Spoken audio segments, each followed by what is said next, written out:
Je retourne au vestiaire, le cœur lourd de la défaite et l'esprit confus sur mon avenir. Je passe la porte et vois mes coéquipiers au plus bas. Certains pleurent. Même Abdel est totalement décontenancé.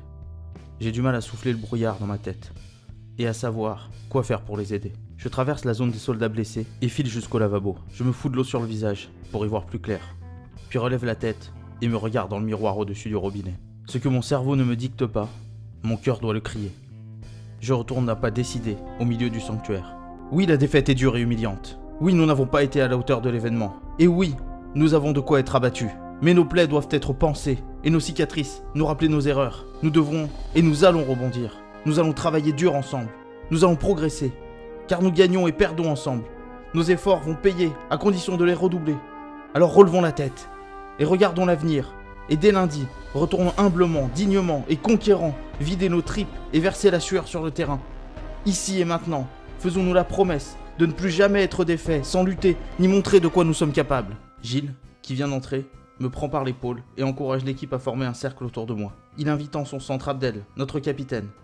Les cris de révolte résonnent. Nous faisons de ce moment un pacte de fierté et de travail. Après la douche, nous prenons le bus et rentrons au Havre. Les jeux, les discussions et le sommeil font passer le voyage.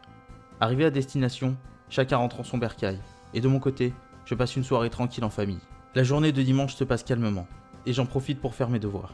La semaine s'annonce intense, avec les premiers contrôles et de lourds entraînements. Lundi matin, direction le lycée. En arrivant à la grille, quelqu'un me pousse violemment dans le dos. Et je manque de tomber de peu.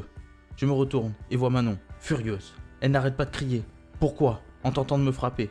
Elle hurle et je ne capte pas un broc des mots qui sortent de sa bouche. J'attrape ses poignets et tente de la calmer. Elle lutte, puis s'effondre en larmes dans mes bras. Je suis perdu. Qu'est-ce qui lui arrive ? Au bout de quelques secondes, elle se redresse, me fixe dans les yeux et me colle une grosse gifle dans la gueule. Je reste scotché. Connard ! M'assène-t-elle sèchement. J'encaisse et lui demande calmement ce qui lui prend. Elle me demande pourquoi je lui ai fait ça. Pourquoi j'ai sorti Guillaume de sa vie. Je réponds que je ne capte rien et lui propose d'aller discuter posément dans la cour.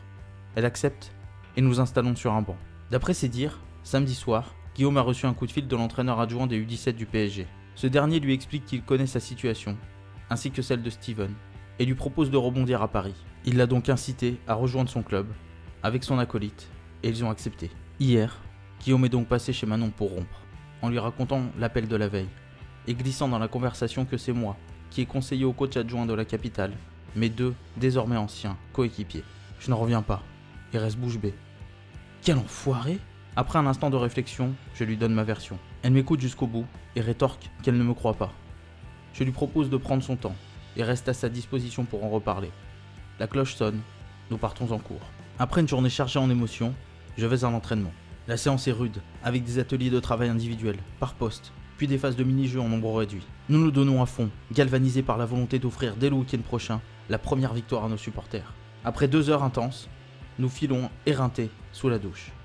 Je suis le dernier à en sortir, et en m'habillant, je m'aperçois qu'il n'y a plus qu'Abdel et moi dans le vestiaire. Il m'interpelle et veut me parler d'un truc important. Vendredi soir, après l'annonce des retenues pour le match à Paris, il a appelé le coach de l'équipe adverse pour me conseiller en tant que nouvelle recrue. Puis samedi, juste avant notre départ du stade, l'adjoint lui a parlé de mon refus, et il a alors proposé Guillaume et Steven, en expliquant leur situation. L'entraîneur a pris note, et a donc appelé Guillaume, et nous connaissons la suite. J'absorbe les informations qui ont du mal à arriver jusqu'à l'estomac, et lui demande pourquoi. Il explique qu'il a fait ça pour mon bien, pour que je passe une année loin des tumultes. Et quand il a appris mon refus, il a proposé Steven et Guillaume pour les mêmes raisons. Il ajoute que son but est de me protéger, comme le ferait un grand frère, et qu'il est ravi de mon choix, encore plus après ma prise de parole dans les vestiaires du PSG. Je comprends et le remercie pour sa sollicitude. Il me demande de garder ça pour moi, et j'accepte. Nous quittons le stade en parlant de choses plus légères. La semaine est très chargée. Je prépare au mieux les interrogations écrites et orales, et en sors plutôt satisfait.